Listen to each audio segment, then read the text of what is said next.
Assalamualaikum warahmatullahi wabarakatuh. Hai teman-teman, perkenalkan saya Izani Salsabila dengan NIM 731141923 dari kelas Manajemen Keuangan A 2019.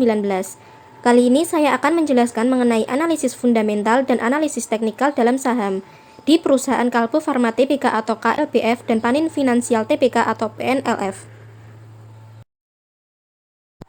Analisis fundamental. Yang pertama yaitu analisis fundamental dari Kalbe Farma Tbk atau KLBF. Didirikan pada tahun 1966, Kalbe telah melangkah jauh dari operasi sederhana yang dimulai di garasi menjadi perusahaan farmasi terkemuka di Indonesia.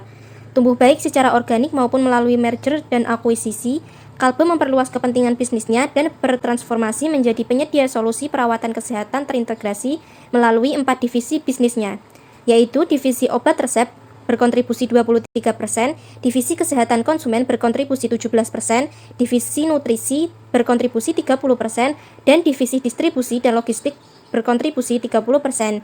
Divisi bisnis ini mengelola portofolio luas obat resep dan obat bebas, minuman energi dan produk nutrisi, serta cabang distribusi yang kuat yang melayani lebih dari 1 juta outlet di seluruh kepulauan Indonesia yang luas.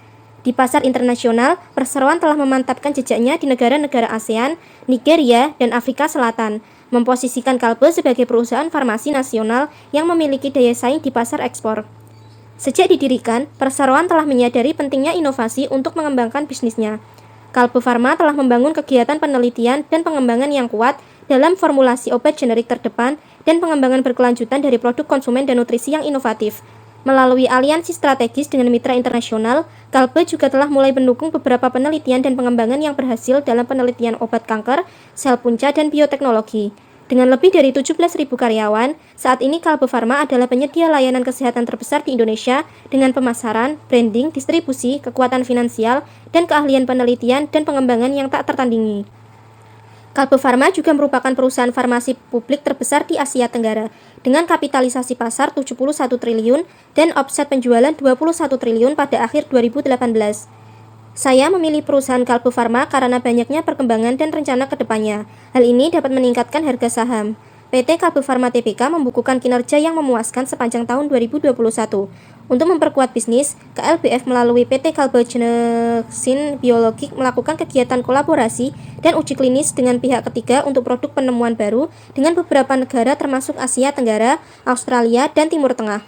KLBF juga terus memperkuat platform digitalnya dengan mengembangkan EMOS dan MOSTRANS dari divisi distribusi dan logistik. Pengembangan platform digital ini dapat mendukung pertumbuhan kinerja untuk tahun 2022. KLBF juga terus mengembangkan telemedicine melalui Klik Dokter yang saat ini memiliki lebih dari 14 juta pengguna. Kedepannya, Klik Dokter akan menjadi digital KLBF aplikasi super kesehatan. Terkait segmen nutrisi, KLBF menargetkan produk-produk nutrisinya dapat masuk ke semua lapisan masyarakat, mulai dari bayi, anak-anak, dewasa, hingga orang tua. Segmen nutrisi juga dipandang masih memiliki prospek yang baik ke depannya. Hal ini didukung oleh minat masyarakat akan kesehatan yang semakin meningkat. Adapun salah satu produk yang digemari adalah Hydro Koko. Perusahaan ini memiliki kriteria fundamental yang baik bagi investor untuk menanamkan modalnya dalam jangka panjang. Kriteria yang saya analisis antara lain: yang pertama adalah laba bersih dan pendapatan meningkat. Dapat dilihat pada tabel bahwa laba bersih dan total pendapatan Kalbe Farma Tbk meningkat dari tahun 2018 hingga 2021. Laba bersih dalam laporan keuangan merupakan salah satu parameter kinerja keuangan yang mendapat perhatian dari para investor yang hendak menanamkan dananya dalam saham untuk tujuan investasi jangka panjang. Para calon pemegang saham tertarik dengan laba bersih yang besar karena hal ini merupakan salah satu indikator keberhasilan suatu perusahaan. Semakin tinggi profit yang diterima oleh investor akan memberikan tingkat pengembalian investasi yang cukup baik. Hal ini akan menjadi motivasi bagi investor untuk mau melakukan investasi yang lebih besar lagi, yang otomatis akan menaikkan harga saham perusahaan. Yang kedua adalah tingkat ROE di atas 15%. Dapat dilihat pada tabel bahwa ROE Kalbe Farma Tbk di atas 15%. ROE saham adalah rasio untuk mengukur kemampuan perusahaan menghasilkan keuntungan dari penggunaan modal. ROE saham juga dapat diartikan tingkat pengembalian investasi saham dan dinyatakan dalam persentase. ROE dalam saham dijadikan salah satu indikator menilai kinerja sebuah perusahaan. Semakin tinggi rasio ROE saham, maka perusahaan tersebut semakin bagus. ROE saham yang bagus minimal di level 15% atau lebih. Jika ROE-nya besar, kemungkinan indikator yang lain di laporan keuangan juga bagus. Tetapi bila ROE saham kurang dari 15%, artinya perusahaan itu tidak menguntungkan. Selanjutnya yaitu tingkat DER yang rendah. Dapat dilihat pada tabel bahwa DER Kalbe Farma Tbk yaitu di bawah 100% atau hanya 3,75%. Perusahaan yang sehat secara keuangan ditunjukkan dengan rasio DER di bawah angka 1 atau di bawah 100%. Semakin rendah rasio DER maka semakin bagus. DER yang rendah menunjukkan bahwa hutang atau kewajiban perusahaan lebih kecil daripada seluruh aset yang dimilikinya. Sehingga dalam kondisi yang tidak diinginkan atau misalnya bangkrut, perusahaan masih dapat melunasi seluruh hutang atau kewajibannya. Kondisi sebaliknya, semakin tinggi DER menunjukkan komposisi jumlah utang atau kewajiban lebih besar dibandingkan dengan jumlah seluruh modal bersih yang dimilikinya. Apabila perusahaan tidak dapat mengelola hutangnya dengan baik dan optimal, akan berdampak buruk terhadap kondisi kesehatan keuangan perusahaan. Selanjutnya yaitu tingkat EPS yang tinggi. Dapat dilihat pada tabel bahwa EPS Kalbe Farma Tbk cukup baik per tahunnya. EPS merupakan rasio fundamental yang sangat berguna bagi investor untuk melihat prospek profitabilitas. Semakin meningkat nilai laba per saham atau EPS setiap tahun, menandakan perusahaan tersebut semakin baik dan menguntungkan. Dengan nilai laba per saham yang tinggi, perusahaan dapat membagikan keuntungan yang lebih banyak lagi bagi para pemegang saham. Selanjutnya yaitu memiliki dividen yield yang baik. Dapat dilihat pada tabel bahwa dividen yield Kalbe Farma Tbk cukup baik per tahunnya. Rasio dividen yield sangat berkaitan dengan capital gain. Semakin tinggi yield dalam saham perusahaan, maka semakin tinggi juga potensi capital gain yang akan dicapai. Intinya, para investor akan suka dengan saham yang memiliki dividen yield tinggi karena keuntungan capital gain-nya yang menggiurkan. Sebuah perusahaan dikatakan memiliki yield tinggi jika nilainya sudah di atas 5%. Yang terakhir yaitu tingkat market capital di atas 10 triliun. Dapat dilihat pada tabel bahwa market cap Kalbe Farma Tbk di atas 10 triliun atau 76,168 triliun yang termasuk dalam perusahaan blue chip. Perusahaan dengan nilai market cap yang tinggi bisa menjadi pertimbangan para investor untuk menanamkan modal di dalamnya. Blue chip atau saham kapitalisasi besar jika nilai cap adalah 10 triliun atau di atasnya. Jenis perusahaan ini memiliki profil resiko yang lebih konservatif sehingga banyak dipilih oleh para investor untuk menanamkan modal. Selain itu, perusahaan blue chip juga rajin membagikan dividen kepada para investor. Perusahaan blue chip diasumsikan memiliki fundamental yang kuat dan berpotensi memberikan laba besar. Yang kedua yaitu analisis fundamental dari Panin Finansial Tbk atau PNLF. Panin Finansial yang dahulu dikenal sebagai PT Panin Life Tbk berdiri pada tahun 1974 sebagai perusahaan yang bergerak dalam bidang asuransi jiwa dan telah terdaftar di Bursa Efek Indonesia yang sebelumnya yaitu Bursa Efek Jakarta sejak tahun 1983. PT Panin Life Tbk adalah salah satu anggota perusahaan Panin Group yang bergerak di berbagai sektor jasa keuangan yaitu perbankan, asuransi jiwa, asuransi umum, pembiayaan, dan sekuritas. Selama lebih dari 30 tahun menjalankan roda bisnis di Indonesia, PT Panin Life Tbk terbukti mampu bertahan dari berbagai perubahan kondisi ekonomi. Hal ini menunjukkan komitmen dari pemegang saham untuk menjadi perusahaan yang diandalkan oleh masyarakat Indonesia.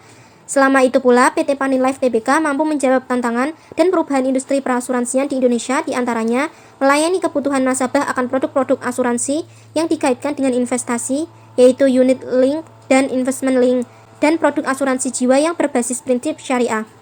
Saham PT Panin Finansial Tbk yang dikenal dengan kode PNLF menarik untuk dicermati.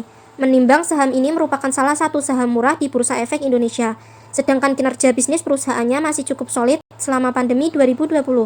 Meskipun murah, saham PNLF tampaknya bukan saham yang banyak dilirik investor. Kinerja saham ini dalam beberapa tahun terakhir tidak begitu mengesankan. Harganya sempat melonjak tinggi pada awal 2019 lalu, tetapi setelahnya justru terus menurun dan mencapai puncak penurunannya pada periode awal pandemi 2020. Oleh karena itu, meskipun harganya tergolong murah dan terdiskon, dibutuhkan kesabaran ekstra untuk menunggu hingga harganya naik ke level harga yang wajar. Mungkin waktunya tidak cukup hanya 1 atau 2 tahun. Jika berpegang pada prinsip value investing, saham PNLF bisa menjadi salah satu pilihan yang layak dipertimbangkan. Saya memilih perusahaan ini dengan alasan Panin Finansial Tbk memiliki kriteria fundamental yang cukup baik bagi investor untuk menanamkan modalnya dalam jangka panjang. Kriteria yang saya analisis antara lain: Yang pertama yaitu laba bersih dan pendapatan meningkat. Dapat dilihat pada tabel bahwa laba bersih Panin Finansial TPK sedikit menurun di tahun 2020 dan total pendapatan Panin Finansial TPK berfluktuasi dari tahun 2017 sampai 2020. Hal ini disebabkan pada tahun 2020 terdapat adanya wabah COVID-19 yang sedang tinggi-tingginya. Namun terlihat total aset dan kewajiban meningkat setiap tahunnya. Selanjutnya yaitu tingkat DER yang rendah. Dapat dilihat pada tabel bahwa DER Panin Finansial TPK yaitu di bawah 100% atau hanya 0,06%. Selanjutnya yaitu tingkat EPS yang tinggi. Dapat dilihat pada tabel bahwa EPS Panin Finansial TPK cukup baik per tahunnya.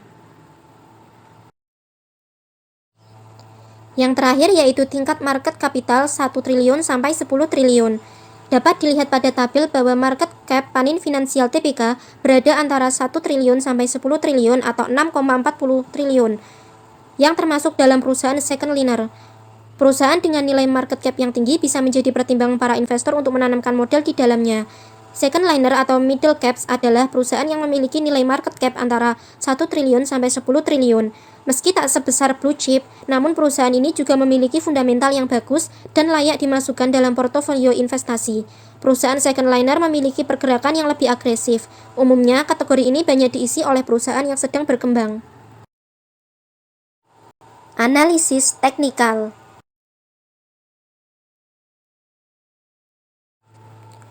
Saya akan menggunakan dua analisis teknikal yaitu moving average dan trend lines. Dengan penjelasannya yaitu moving average adalah salah satu indikator analisis teknikal yang populer digunakan oleh trader dan investor. Indikator ini bertujuan untuk memberi petunjuk kepada investor dan trader mengenai arah tren harga sebuah aset di masa depan. Dalam hal ini, investor dan trader menggunakan rata pergerakan harga sebuah aset dalam sebuah rentang waktu tertentu. Biasanya rentang waktu yang digunakan adalah harian.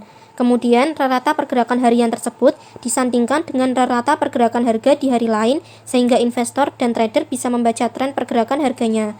Selain membaca tren pergerakan harga sebuah aset, moving average juga berguna untuk menghilangkan dampak fluktuasi harga dalam jangka pendek yang terkesan acak atau random. Sebab terkadang investor atau trader sering terkecoh dan terjebak melakukan keputusan investasi yang keliru saat melihat tren pergerakan harga seperti demikian.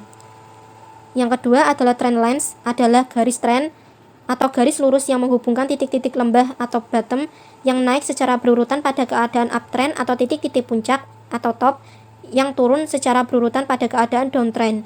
Untuk membuat garis tren, paling sedikit harus ada dua titik harga yang dihubungkan. Semakin banyak titik harga yang dihubungkan, semakin valid dan semakin kuat garis tren tersebut untuk menahan titik-titik support atau resistance pada pengujian berikutnya.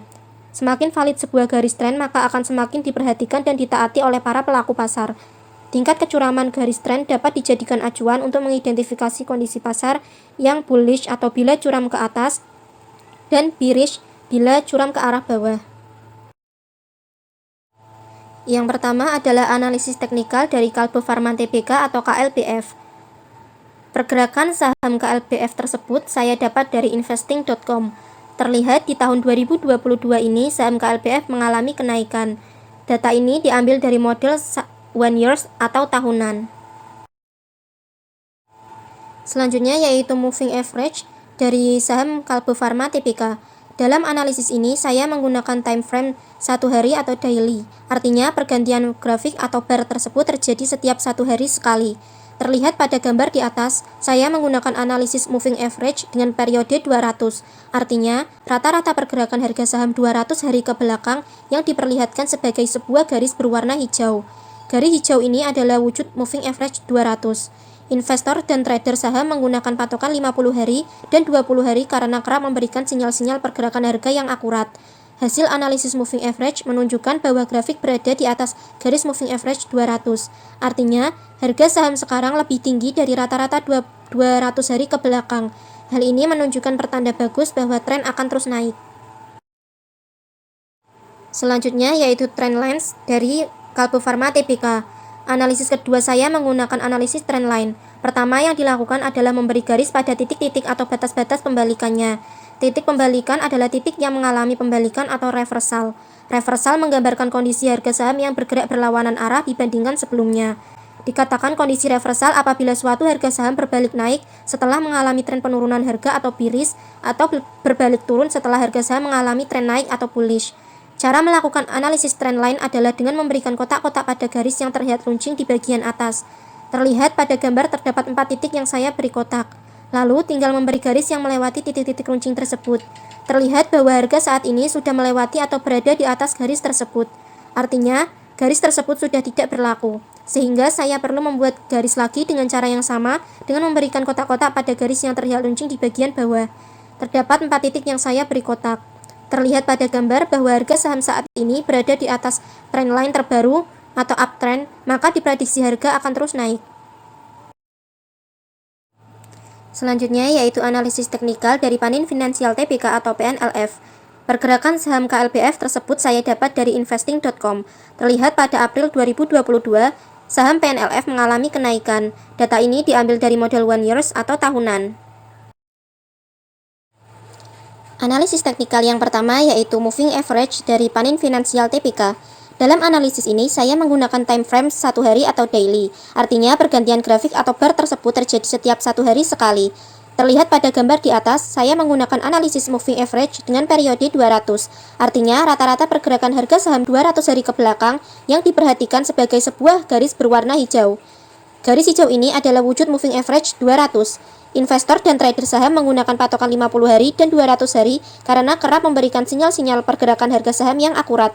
Hasil analisis moving average menunjukkan bahwa grafik saat ini berada di atas garis moving average 200. Artinya harga saham sekarang lebih tinggi dari rata-rata 200 hari ke belakang. Hal ini menunjukkan pertanda bagus bahwa tren akan terus naik. Selanjutnya yaitu analisis teknikal menggunakan analisis trendline pada Panin Finansial Tbk. Caranya yaitu sama seperti tadi, dengan memberikan kotak-kotak pada garis yang terlihat runcing di bagian atas. Terlihat pada gambar terdapat 5 titik yang saya beri kotak. Lalu tinggal memberi garis yang melewati titik-titik runcing tersebut. Terlihat bahwa harga saat ini sudah melewati atau berada di atas garis tersebut. Artinya garis tersebut sudah tidak berlaku. Sehingga saya perlu membuat garis lagi dengan cara yang sama dengan memberikan kotak-kotak pada garis yang terlihat runcing di bagian bawah. Terdapat 2 titik yang saya beri kotak. Terlihat pada gambar bahwa harga saham saat ini berada di atas trendline terbaru atau uptrend, maka diprediksi harga akan terus naik. Tersedia 2 portofolio saham. Ini adalah bukti kepemilikan saham KLPF dan PNLF saya di Stockbit. Hari ini pada tanggal 23 Mei, saham KLPF sedang profit dengan persentase 0,21% dan saham PNLF juga profit dengan persentase 1,72%. Terima kasih teman-teman sudah mendengarkan penjelasan dari saya. Jika ada salah kata saya mohon maaf. Wassalamualaikum warahmatullahi wabarakatuh.